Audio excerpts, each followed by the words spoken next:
The coffee had gone cold 3 hours ago, but I kept sipping it anyway. Nothing like bitter dregs to match your mood when you're watching your wife lie to your face in high definition. My name is Mason Pryce, and I've spent the last 15 years as a private investigator in this rain-soaked corner of Maine. I've tracked cheating spouses, missing persons, and corporate fraudsters. I've seen every kind of deception humans can cook up. But sitting here in my home office at 2 a.m, staring at surveillance footage that showed my own wife Talia walking into another man's hotel room, I realized I'd been blind to the biggest con of all. Before we dive deeper into this story, I have one small request. Please subscribe, drop a like, comment, and hit that hype button to boost this channel so more people can discover these incredible Reddit stories. The footage was crystal clear. Hotel Grandview, downtown Portland. Tuesday night, 9:47 p.m. Talia, wearing that black dress I'd complimented her on, laughing as she walked arm in arm with Damon Reed into the elevator. The same Damon Reed I'd been hired to investigate for suspected embezzlement at his tech company. What were the odds? In a city of 60,000 people, my wife just happened to be screwing the same corporate executive I was being paid to surveil. Either fate had a twisted sense of humor, or this went deeper than a simple affair. I rewound the footage and watched it again, and again. Each time, Talia's laugh seemed more mocking, Damon's smug grin more infuriating. They looked comfortable together, familiar. This wasn't their first rodeo. My phone buzzed with a text from Talia. "Girls' night running late. Don't wait up. Love you, XOXO." Girls' night. Right. I checked the timestamp on her message against my surveillance log. She'd sent it at 10:15 p.m., exactly 28 minutes after I'd watched her disappear into Damon's hotel room. Unless her girls were a collection of hidden cameras and room service, she was lying through her perfectly veneered teeth. I'd always prided myself on being observant. It's what made me good at my job. But apparently, I'd been sleepwalking through my own marriage for months, maybe years. How long had this been going on? How many emergency client meetings and girls' nights had I swallowed without question? The worst part wasn't the betrayal itself. It was the realization that I'd been played by an amateur. Talia wasn't particularly clever. Her lies were pedestrian, her cover stories full of holes. Any decent PI would have seen through her act in a week. But I'd been too close to the case, too invested in believing the fiction. Well, that was about to change. I pulled up my calendar and cross-referenced Talia's girls' nights with my surveillance schedule for the Reed case. The pattern was perfect. Every single time I was scheduled to tail Damon, Talia suddenly had somewhere else to be. She'd been using my own work schedule against me, ensuring she'd never get caught in the crossfire of my investigation. Clever girl, not clever enough.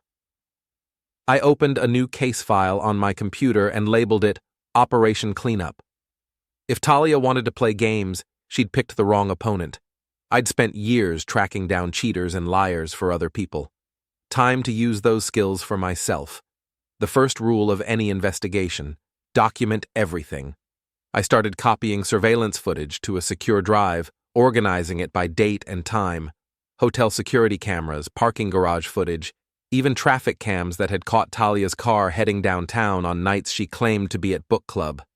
Book club. Jesus. The woman hadn't read a book since college. I pulled up our joint bank account and started scrolling through recent transactions. There it was, hiding in plain sight. Charges at expensive restaurants I'd never been to. A jewelry store purchase for $300 on our anniversary, when she'd given me a $20 tie from Target. Hotel room service charges that coincided with her work conferences. She'd been financing her affair with our money. My money, technically, since her event planning business barely broke even most months. Every romantic dinner with Damon, every gift, every hotel room, I'd been paying for it all. The rage hit me like a physical force. My hands shook as I scrolled through months of evidence. She hadn't just betrayed me. She'd made me an unwitting accomplice in my own humiliation.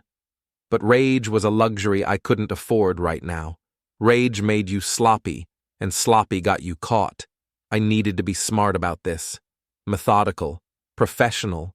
I'd spent years watching other men discover their wives' affairs. Some went straight to divorce lawyers. Others confronted their wives in screaming matches that solved nothing. A few tried to win them back with flowers and promises. All of them were idiots. The smart play was patience, gather intelligence, build an airtight case, then strike when your target least expected it. I'd taught other men how to catch their cheating wives. Now it was time to teach my cheating wife what happened when she messed with someone who hunted liars for a living. My phone buzzed again. Another text from Talia. Heading home now. Can't wait to see you. I smiled for the first time in hours. She had no idea I'd been watching. No clue that her carefully constructed lies were unraveling in real time. She thought she was playing chess while I played checkers. Time to show her the difference between an amateur and a professional. I saved my work and closed the laptop. When Talia got home, I'd be waiting in bed, pretending to sleep. Tomorrow, I'd start building the case that would destroy her world. After all, I'd spent years tracking scumbags. I never thought I'd become my own client. The next morning, I watched Talia butter her toast and felt like I was looking at a stranger. She sat across from me at our kitchen table, humming some pop song and scrolling through her phone, the picture of domestic contentment. If I hadn't seen the footage with my own eyes, I might have believed the act. "Sleep well?" she asked without looking up from her screen. "Like a baby," I lied. "How was girls' night?" "Oh, you know how it is. Jennifer's going through her divorce drama, Sarah's complaining about her job, same old gossip." She finally looked up, flashing me that smile that used to make my chest tight. Now it just made me nauseous. We ended up at that new wine bar on Exchange Street. Overpriced, but the atmosphere was nice.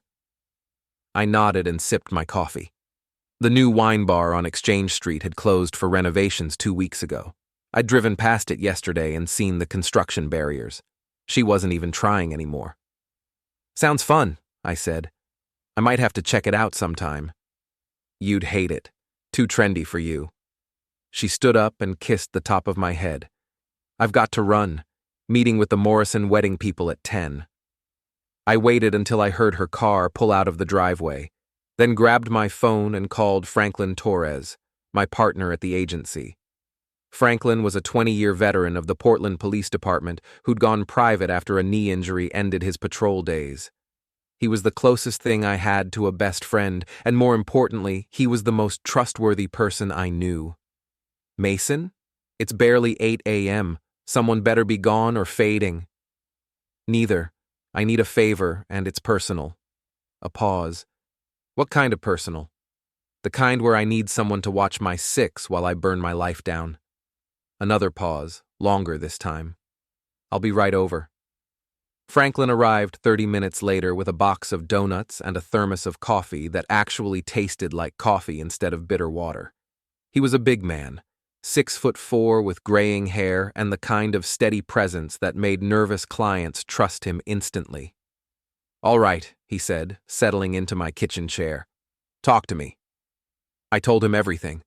The surveillance footage, the bank records, the pattern of lies. Franklin listened without interruption, occasionally nodding or making notes on a small pad he always carried. "How long you think it's been going on?" he asked when I finished. "At least 6 months based on the bank records, maybe longer." "And you want to what exactly? Catch them in the act? Get photos for the divorce?" I shook my head. "I want to destroy them, both of them, completely." Franklin raised an eyebrow. "That's a dangerous road, partner. Revenge has a way of eating people alive. They're already eating me alive. At least this way, I get to bite back." He studied my face for a long moment, then nodded slowly. "What do you need?" We spent the next hour planning. Franklin would take over my other cases while I focused on Operation Cleanup. I'd continue surveilling Damon Reed for his company. They were paying me good money, and I needed every penny for what was coming. But now I'd be documenting his affair with my wife as a bonus. "You sure about this?" Franklin asked as he gathered his notes. "Once you start down this path, there's no going back. Your marriage is over either way. But this is scorched earth." "My marriage was over the moment she decided to screw another man with my money," I said. "I'm just making sure she understands the consequences." That afternoon, I drove to the agency and pulled Ricky Hernandez aside. Ricky was our tech specialist, a 24-year-old computer genius who could hack into anything with a power cord. He was also completely amoral when it came to his work, which made him perfect for what I had in mind. "I need surveillance equipment," I told him. "The good stuff. Undetectable." "How undetectable are we talking?" "Invisible. I need to monitor someone who knows what to look for." Ricky grinned. "Cheating spouse?" "Something like that." He disappeared into his equipment room and emerged with a small box of devices that looked like they belonged in a spy movie. Micro cameras, audio bugs, GPS trackers the size of quarters. "This stuff is military grade," he said. "Completely undetectable unless you're sweeping with professional equipment. How long you need them?" "However long it takes." That evening, while Talia was at her yoga class, another lie I'd verified by calling the studio, I installed cameras in our bedroom and living room. I felt dirty doing it, like I was violating my own home, but I needed evidence. Video evidence that would hold up in court and destroy any sympathy she might try to generate. I also planted a GPS tracker in her car and installed monitoring software on our home Wi-Fi network that would log every website she visited, every message she sent. By the time she got home, I was sitting on the couch watching television like nothing had changed. "How was yoga?" I asked. "Great. We worked on balance tonight." She flopped down beside me and curled up against my shoulder. "I feel so much more centered." I wrapped my arm around her and tried not to think about where she'd really been. The GPS tracker would tell me soon enough. "That's wonderful, honey. Balance is important." Over the next week, I gathered evidence like a man possessed. Photos of Talia entering Damon's hotel room, audio recordings of her phone calls where she badmouthed me to her sister, calling me boring and predictable. Bank records showing she'd been siphoning money from our joint account to pay for her affair. The most damning evidence came from her laptop. She'd been careless with her passwords, using our anniversary date for everything, and Ricky's software had captured months of messages between her and Damon. Reading them was like getting punched in the stomach repeatedly. They weren't just having an affair, they were planning a future together. Damon was going to leave his wife Sophie once his company's merger went through and his stock options vested. Talia was going to file for divorce and take me for everything she could get. "Mason's so clueless," she'd written in one message. "I could probably keep this going for another year if I wanted to. He's too busy with his little detective games to notice what's happening in his own house." "Poor bastard," Damon had replied. "At least he's useful. That surveillance work he's doing for my company is going to save me millions when the merger happens." I stared at that message for a long time. Not only was my wife cheating on me with the man I was investigating, but they were both laughing about how I was helping Damon cover up his embezzlement. I wasn't just a cuckold, I was an unwitting accomplice. That night, I sat in my office and planned their destruction with the methodical precision I usually reserved for complex cases. I had enough evidence to destroy both their marriages, but that wasn't enough. I wanted them to lose everything: their relationships, their reputations, their financial security. I wanted them to understand what it felt like to have your world torn apart by someone you'd underestimated. The plan was elegant in its simplicity. First, I'd expose the affair in the most public, humiliating way possible. Then I'd make sure both their spouses knew about the financial aspects: the money Talia had stolen, the embezzlement Damon was covering up. Finally, I'd ensure their professional lives imploded along with their personal ones. It would take patience and perfect timing, but I had both. They thought they were playing me, but they were about to learn the difference between an amateur and a professional. I opened a new email and began typing. The first domino was about to fall. The beauty of being a private investigator is that you learn to think like your targets. Cheaters are predictable creatures. They follow patterns, make the same mistakes, and always believe they're smarter than they actually are. Talia and Damon were textbook cases. I'd spent 2 weeks documenting their affair, and they'd made it almost embarrassingly easy. Same hotel, same time, same routine. They even had a regular table at Romano's, an upscale Italian restaurant downtown, where they'd meet for what Talia told me were client dinners. The irony was delicious. She actually did have a client dinner scheduled for Friday night, a legitimate one with the bride from the Morrison wedding. I knew because I'd called to confirm. But she'd told me she was having dinner with her sister Lisa, who lived in Boston and hadn't visited Portland in 6 months. It was time to start applying pressure. Friday morning, I called Talia's office and left a message with her assistant. "Hi, this is Mason Pryce, Talia's husband. I wanted to surprise her tonight, so I made reservations at Romano's for 7:30. Could you let her know I'll meet her there after her client dinner?" "Thanks." Then I sat back and waited for the panic. My phone rang 20 minutes later. "Mason, honey, I got your message." Talia's voice was strained, trying to sound casual. "That's so sweet of you, but I'm actually having dinner with Lisa tonight, remember? She's driving up from Boston." "Oh, right. Lisa." I let a beat of silence hang in the air. "Well, maybe I should join you too. I haven't seen Lisa in months." "No!" The word came out too fast, too sharp. She caught herself and forced a laugh. "I mean, you know how Lisa gets. She wants to talk about her divorce and all that girl stuff. You'd be bored to tears." "I don't mind. Where are you meeting?" Another pause. I could practically hear her brain scrambling for an answer. That new place on the waterfront. You wouldn't like it." "The Anchor? I love that place. Great lobster rolls." "Not the Anchor, the other one, the, Lighthouse Grill." There was no Lighthouse Grill in Portland.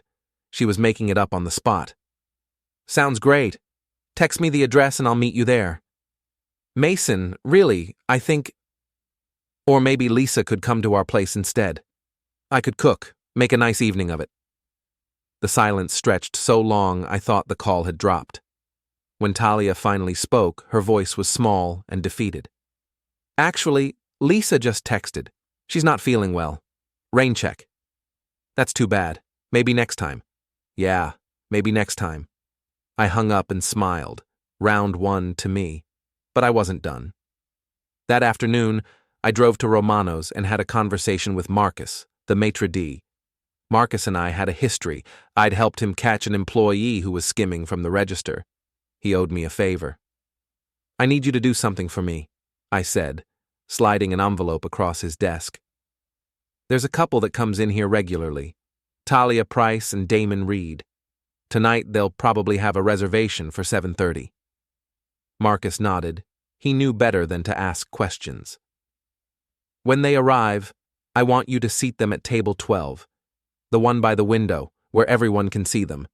Then, at exactly 8:15, I want you to send over a bottle of champagne, Dom Perignon, your best vintage.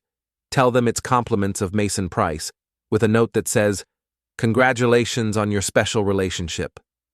Marcus's eyes widened slightly, but he just nodded and pocketed the envelope.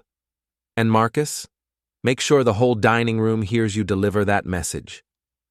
At 8:20 that evening, I was sitting in my car across the street from Romano's when my phone exploded with angry texts. "What the hell is wrong with you? How could you do this to me? Everyone is staring!" I waited 5 minutes, then called her back. "Talia, you sound upset. How's Lisa feeling?" "Don't you dare play games with me, Mason. What you did tonight was cruel and humiliating." "I have no idea what you're talking about. I'm at home watching television. Are you feeling all right?" The sound she made was somewhere between a sob and a scream. "I hate you." "That's unfortunate. Drive safely, honey. See you at home." I hung up and watched through the restaurant window as Talia and Damon argued at their table. Other diners were openly staring now, whispering to each other and pointing. Damon threw money on the table and stormed out, leaving Talia sitting alone with tears streaming down her face. Perfect. But I was just getting started. Saturday morning, I implemented Phase 2. I'd spent hours crafting the perfect email, one that would destroy Damon's marriage while appearing to come from a concerned friend. "Dear Mrs. Reed," it began, "I'm writing this anonymously because I don't want to get involved in your personal business, but I thought you should know that your husband is having an affair with a woman named Talia Pryce. They meet regularly at the Hotel Grandview downtown, and last night they were making a scene at Romano's restaurant. I have photos if you need proof. A friend who cares." I attached several surveillance photos showing Damon and Talia entering the hotel together, along with copies of their text messages that I'd intercepted through the Wi-Fi monitoring software. Then I sent it from an untraceable email account Ricky had set up for me. Phase 3 involved a visit to our bank. I'd spent the morning gathering documentation of Talia's unauthorized withdrawals from our joint account. Nearly $8,000 over 6 months, all of it spent on her affair. I presented the evidence to our account manager and filed a formal complaint for unauthorized use of marital funds. "I want all joint accounts frozen immediately," I told him, "and I want a full audit of every transaction she's made. Mr. Pryce, this is highly irregular. Perhaps you should discuss this with your wife first?" "My wife is the reason I'm here.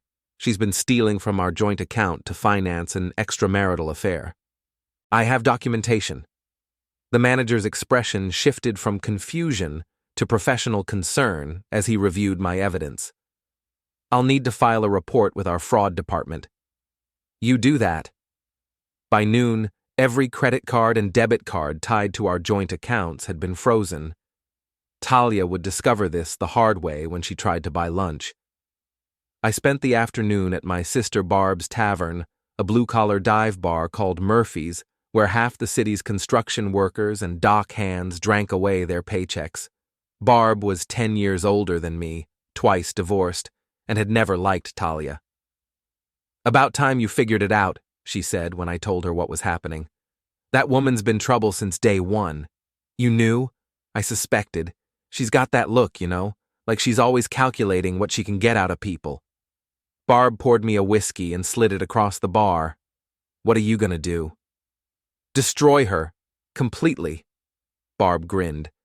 "Need any help?" That evening, Talia came home in a rage.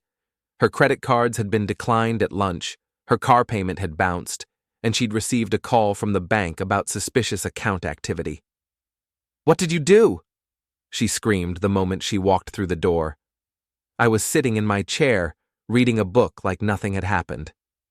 "Do about what?" "The bank accounts. My cards aren't working." "That's strange. Have you been making any unusual purchases lately?" Her face went white. "What's that supposed to mean?" I set down my book and looked at her calmly. "It means the bank flagged some suspicious transactions. Apparently, someone's been withdrawing money from our joint account and spending it on things like hotel rooms and expensive dinners. They want to investigate." "You bastard! You did this on purpose." "I reported unauthorized use of our marital funds, which technically is what happened." I stood up and walked to the kitchen, forcing her to follow me. "Unless you can explain why you spent $300 at a jewelry store on our anniversary when you gave me a $20 tie." She opened and closed her mouth like a fish out of water. I bought something for my mother." "Really? What did you buy her?" Another long pause. "Earrings." "Show me." "What?" "The earrings you bought your mother. Show me." "I don't have them. I gave them to her." "When?" "Last month." "Your mother passed away 3 years ago, Talia." The color drained completely from her face. She'd forgotten her own lie, caught herself in a contradiction so obvious that even she couldn't talk her way out of it. I meant my aunt. I bought them for my aunt." "Which aunt?" "You're being ridiculous." "Am I?" Because from where I'm standing, it looks like you've been stealing money from our joint account to pay for your affair with Damon Reed. The name hit her like a physical blow. She actually staggered backward, gripping the kitchen counter for support. I don't know what you're talking about. Hotel Grandview, room 412, Romano's restaurant, table by the window. Should I go on? She stared at me with a mixture of fear and hatred that I'd never seen before. This was the real Talia, the one she'd been hiding behind years of fake smiles and manufactured charm. How long have you known? She whispered. Long enough. What do you want? I want you to understand something, Talia. You picked the wrong man to play games with. I catch cheaters for a living. Did you really think you could outsmart me in my own house? She started crying then. Big, theatrical sobs that might have moved me 6 months ago. Now they just annoyed me. Mason, please, it didn't mean anything. It was just, I was lonely, and you're always working, and save it. I've heard every excuse in the book. We can work this out. I'll end it with Damon. We can go to counseling. Too late for that. What's that supposed to mean? I smiled, and apparently, something in my expression terrified her because she took another step backward. It means you wanted to play games, Talia. Now you get to find out what happens when you lose. Her phone buzzed with a text message. She glanced at it, and her face went even whiter. That's probably Damon, I said conversationally. I'm guessing his wife found out about your little affair. Probably not having a great evening. She stared at me like she was seeing a stranger. You're enjoying this. Every second. I never knew you could be so cruel. You never knew me at all. That was your first mistake. I walked past her toward the stairs, then paused and looked back. Oh, and Talia? I'd start looking for somewhere else to stay. This house is in my name, and I don't think you can afford rent without access to our joint accounts. I left her standing in the kitchen, sobbing into her phone as she tried to call Damon. Based on the messages I'd intercepted, he wasn't going to answer. His wife Sophie had kicked him out, and he was too busy trying to save his own marriage to worry about his mistress. As I climbed the stairs to my office, I felt lighter than I had in months. The trap was closing around them both, and they were finally beginning to understand the magnitude of their mistake. But I wasn't done with them yet, not even close.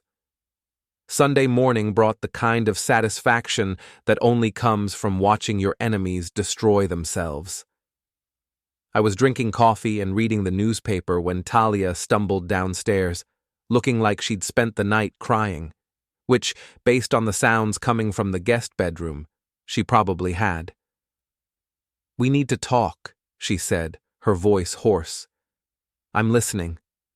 She sat across from me at the kitchen table, the same spot where she'd lied to my face just a week ago. The irony wasn't lost on me. I know you're angry, and you have every right to be, but what you're doing, it's destroying people's lives. Just 2 lives, yours and Damon's, and you destroyed them yourselves. Sophie Reed called me last night. She was hysterical. She's talking about taking their kids and leaving the state. I shrugged. Not my problem. How can you be so cold? Those children didn't do anything wrong. Neither did I, but that didn't stop you from screwing their father with my money. She flinched like I'd slapped her. It wasn't like that. What was it like, Talia? Explain it to me. Help me understand how you justified stealing from our joint account to finance your affair. I wasn't stealing. It was our money. Money I earned while you played house with another man. I contribute to this household too. Really? Your event planning business lost money last year. The year before that, you barely broke even. Every dollar you spent on Damon came from my work. She started crying again, but these weren't the theatrical sobs from last night. These were quiet, defeated tears. I made a mistake, Mason. I know that. But I love you. I want to fix this. You love me? I leaned back in my chair and studied her face. When? Between screwing Damon on Tuesday nights and stealing from our bank account on Wednesdays? That's not fair. Fair? You want to talk about fair? I pulled out my phone and opened the folder where I'd saved screenshots of her text messages. Let me read you something. This is from last month. Mason's so boring in bed. At least with you, I remember what it's like to feel alive. Her face crumpled. You read my private messages? I read the messages you sent using our Wi-Fi network, paid for with our joint bank account, while you were planning to leave me for another man. Yeah, I read them. How could you violate my privacy like that? The question was so absurd, I almost laughed. You're worried about privacy? You've been screwing another man for 6 months. It's not the same thing. You're right. It's not. Your affair was about selfishness and greed. My investigation was about protecting myself from a thief. She stood up abruptly, knocking over her coffee mug. I'm not a thief. Then explain the $8,000 you stole from our joint account. I didn't steal anything. I took money from our account to pay for things I needed. Things like hotel rooms with Damon. Those were business expenses. Business expenses? I stood up too, towering over her. What business, Talia? The business of being a whore?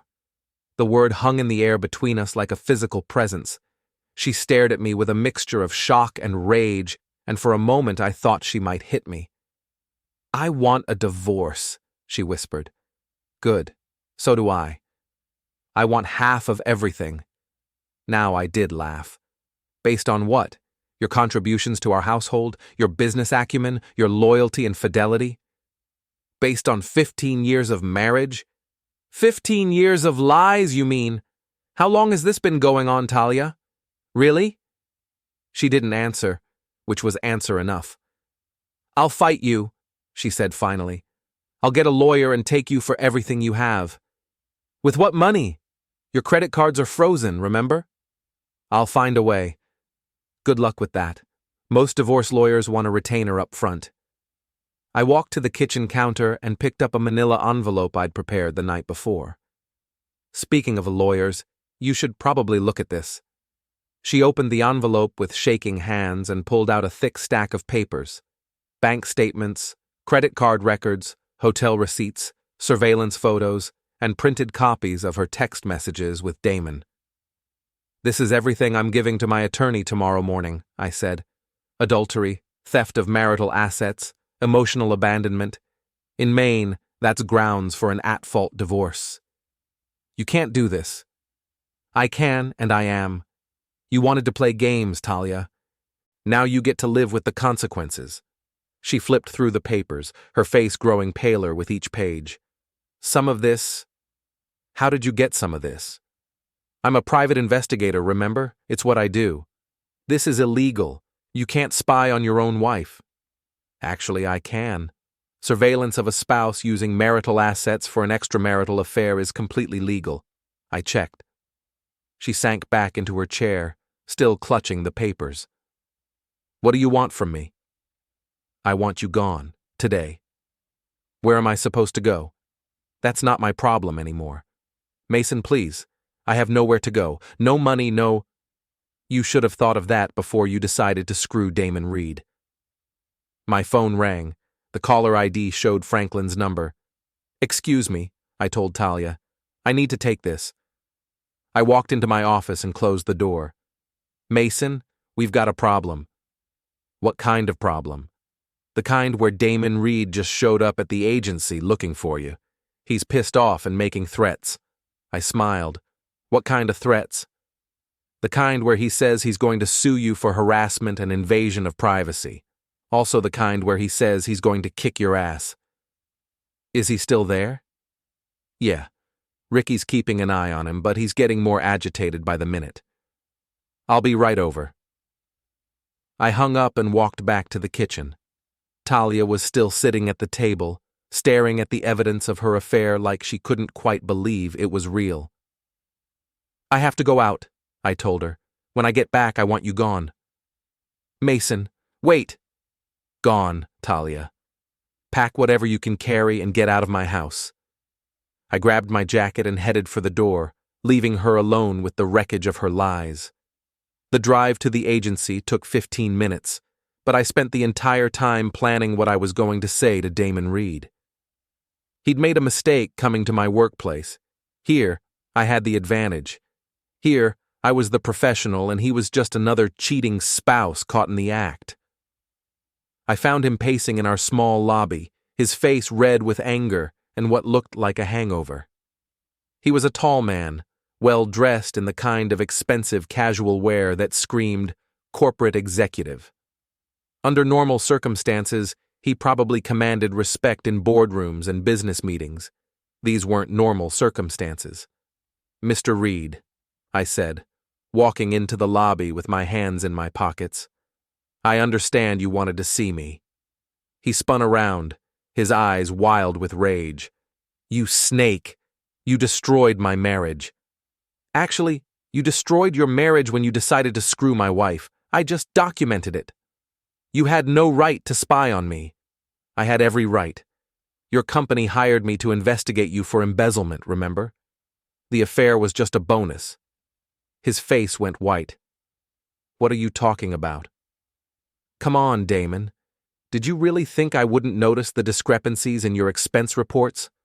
The phantom business trips that coincided with your hotel visits? You've been skimming money from your company for months?" "That's not... I never..." "Relax. I haven't turned that report in yet. Your affair was more interesting." He stared at me like I was speaking a foreign language. "What do you want?" "I want you to stay away from my wife." "That's not going to be a problem. Sophie kicked me out. I'm staying in a hotel until I can find an apartment." "Good. Then we understand each other." "This isn't over," he said, trying to regain some of his composure. "I'm going to sue you for invasion of privacy. I'm going to ruin your business." I smiled and pulled out my phone. "Before you do that, you should probably listen to this." I played an audio recording of one of his phone conversations with Talia, captured through the Wi-Fi monitoring software. In it, he talked about hiding assets from his wife and using his company's merger to cover up his financial irregularities. "That's illegal," he sputtered. "You can't record private conversations." "Actually, I can. The conversation took place over a network I own, in my house, involving my wife. Perfectly legal." His shoulders sagged. "What do you want?" "I want you to disappear, leave town, find a new job, start over somewhere else. Because if I see you anywhere near Talia, or if you try to cause problems for me, I'll make sure your company gets a very detailed report about your embezzlement." "I wasn't embezzling. Prove it in court. I'm sure your wife's divorce attorney would love to hear all about your hidden assets." He stared at me for a long moment, then turned and walked toward the door. "This isn't over," he repeated. "Yes, it is," I said. "You just don't know it yet." After he left, Franklin emerged from his office, shaking his head. "That man's going to be trouble." "No, he's not. He's going to run back to whatever hole he crawled out of and pray I don't destroy what's left of his life." "And if he doesn't," I smiled, "then I'll have to get creative." But as I drove home, I realized Damon Reed was the least of my problems. He was finished, broken by the exposure of his affair and the threat of criminal charges. Talia, on the other hand, was still dangerous. Desperate people did desperate things, and I'd just made her very desperate indeed. When I got home, the house was empty. Talia had packed 2 suitcases and left, taking only her clothes and personal items. She'd also left a note on the kitchen table. "This isn't over, Mason. You think you've won, but you don't know me as well as you think you do. I'll find a way to make you pay for what you've done." I crumpled up the note and threw it in the trash. Let her try. I'd spent years hunting down people who thought they were smarter than me. Talia was just another case now, another problem to be solved. But as I stood in my empty kitchen, surrounded by the silence of my ruined marriage, I couldn't shake the feeling that the real war was just beginning. 3 days later, Talia made her first move. I was at the office when Franklin burst through my door, his face grim. "We've got a problem. Talia just filed a restraining order against you." "On what grounds?" "Domestic violence. She claims you threatened her and made her fear for her safety." I stared at him. That's insane. I never laid a hand on her. I know that. But she's got a sympathetic judge and a sob story about an abusive husband who used his PI skills to stalk and terrorize her. She's lying. Of course she's lying, but she's also smart. She waited until after she moved out, so it looks like she fled in fear. And she's claiming you bugged the house and violated her privacy. I felt the first stirring of real concern. A restraining order would destroy my credibility and potentially my business. Who would hire a PI who couldn't be trusted around his own wife? What's the next step? You've got a hearing tomorrow morning. And Mason, you need to be very careful. If she can make this stick, she'll have leverage in the divorce. That night, I sat in my office and reviewed every piece of evidence I'd gathered. Talia was playing a dangerous game, but she'd made one crucial mistake. She was still thinking like an amateur. I called Ricky and had him burn copies of everything to multiple drives, then hide them in safe deposit boxes around the city. If Talia wanted to play dirty, I'd show her what dirty really looked like. The hearing was scheduled for 10 a.m. in family court. I arrived early with my attorney, a sharp woman named Patricia Chen who specialized in messy divorces. Remember, she told me as we walked into the courthouse, let me do the talking. Don't react to anything she says, no matter how outrageous. Talia was already there with her lawyer, a sleazy-looking man named Davidson who advertised on late-night television. She'd dressed for the part, conservative clothes, minimal makeup, the picture of a frightened wife. When the judge called our case, Davidson stood up and launched into a theatrical speech about domestic terrorism and psychological abuse. According to him, I was a dangerous predator who'd used my professional skills to torment my innocent wife. Your Honor, he said, Mrs. Pryce lived in constant fear. Her husband installed surveillance equipment in their home without her knowledge. He monitored her phone calls, tracked her movements, and threatened to destroy her life if she tried to leave him. It was a masterful performance, mixing just enough truth with outright lies to create a compelling narrative. Talia played her part perfectly, dabbing at her eyes with a tissue and flinching whenever I moved. When it was Patricia's turn, she stood up with a stack of documents. Your Honor, Mr. Pryce is a licensed private investigator who discovered that his wife was having an extramarital affair and stealing money from their joint accounts. Everything he did was legal and justified. She presented the bank records showing Talia's unauthorized withdrawals, the hotel receipts, and the surveillance footage of Talia entering Damon's room. Mrs. Pryce wasn't fleeing domestic violence, Patricia continued. She was fleeing the consequences of her own criminal behavior. The judge studied the evidence for several minutes. Mr. Davidson, does your client have any physical evidence of domestic violence? Medical records, police reports, photographs? Davidson shifted uncomfortably. Your Honor, domestic violence isn't always physical. The psychological abuse, I understand that. But I'm looking at evidence of adultery and theft of marital assets. Your client's credibility is questionable at best. I watched Talia's face crumble as she realized her gambit had failed. The judge denied the restraining order and scheduled a hearing for the following month to address the theft charges. Outside the courthouse, Talia cornered me in the parking lot. You think you're so smart, she hissed. But I know things about you too, Mason. Things that could destroy your precious reputation. Such as the Morrison case last year, the one where you planted evidence to help your client win custody. The Morrison case had been complicated, a bitter custody dispute where the father was clearly abusing his children, but smart enough not to leave evidence. I'd bent some rules to protect those kids, but I'd been careful. How could Talia possibly know? I don't know what you're talking about. Don't lie to me.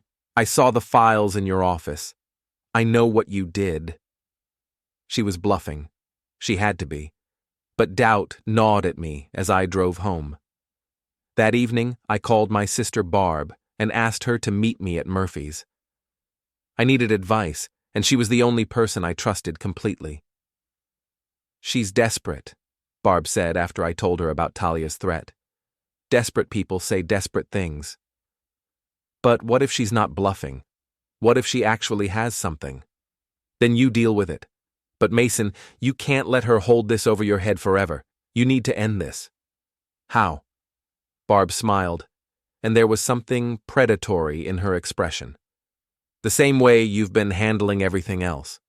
You're a hunter, little brother. So hunt. I spent the next week digging into Talia's life with the same methodical precision I'd used to expose her affair. Where was she staying? How was she paying for it? Who was helping her?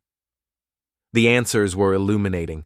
She was living with her cousin Janet in South Portland, working part-time at a catering company, and borrowing money from anyone who'd lend it to her.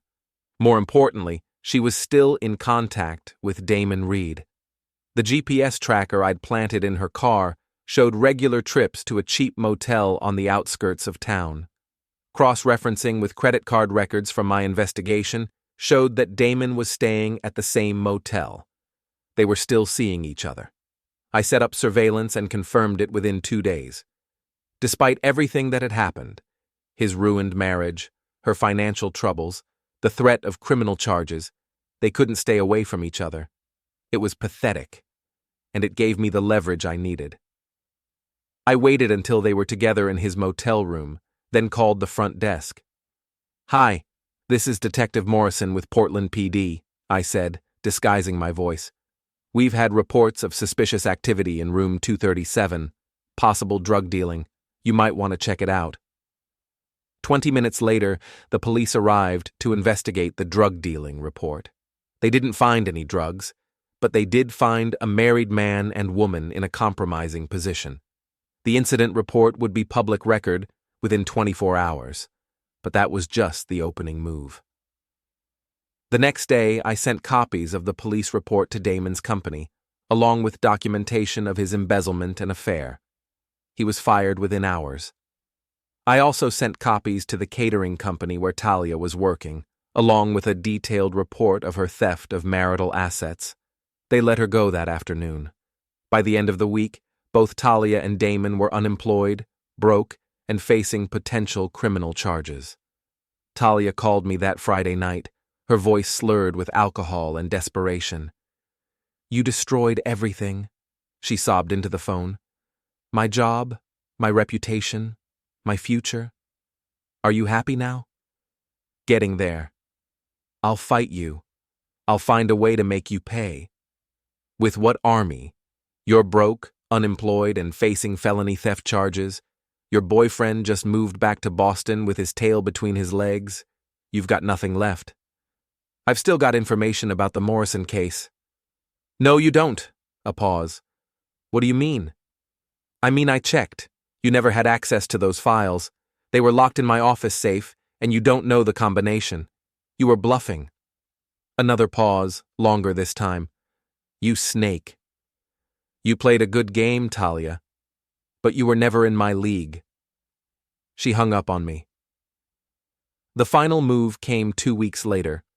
Talia had been staying with different friends and relatives, burning through her support network with her constant drama and demands for money. She was desperate enough to try breaking into our house to steal anything she could sell. I was waiting for her. She used her key to enter through the back door, probably thinking I was out on a case. Instead, she found me sitting at the kitchen table with Franklin and 2 uniformed police officers. "Hello, Talia," I said calmly. "We've been waiting for you." Her face went white as she realized she'd walked into a trap. The police arrested her for breaking and entering, violating the terms of our separation agreement, and attempted theft. As they led her away in handcuffs, she looked back at me with pure hatred. "This isn't over, Mason. I'll find a way to destroy you." "No," I said. "It's over. You just don't know it yet." 3 months later, Talia pled guilty to theft of marital assets and was sentenced to probation and community service. Our divorce was finalized with her getting nothing. No alimony, no property settlement, nothing but the debt from her legal fees. Damon Reed moved to Florida and took a job selling insurance. His wife Sophie got the house, the kids, and half his pension in their divorce settlement. I kept the house, my business, and my reputation. More importantly, I kept my self-respect. The last I heard, Talia was working as a waitress in a diner outside Bangor, still telling anyone who'd listen about how her evil ex-husband had ruined her life. Some people never learn. As for me, I went back to hunting other people's cheating spouses and lying business partners. It's what I'm good at. It's what I was born to do. And sometimes, late at night when I'm reviewing surveillance footage or building a case against some new scumbag, I think about Talia and Damon and smile. They thought they could play me, manipulate me, use me. They were wrong. In the end, I got exactly what I wanted. Complete and total victory. They lost everything. Their marriages, their money, their reputations, their futures. And I was the one who took it all away from them. Some people hunt for justice. Me? I just hunt. And I always get my prey.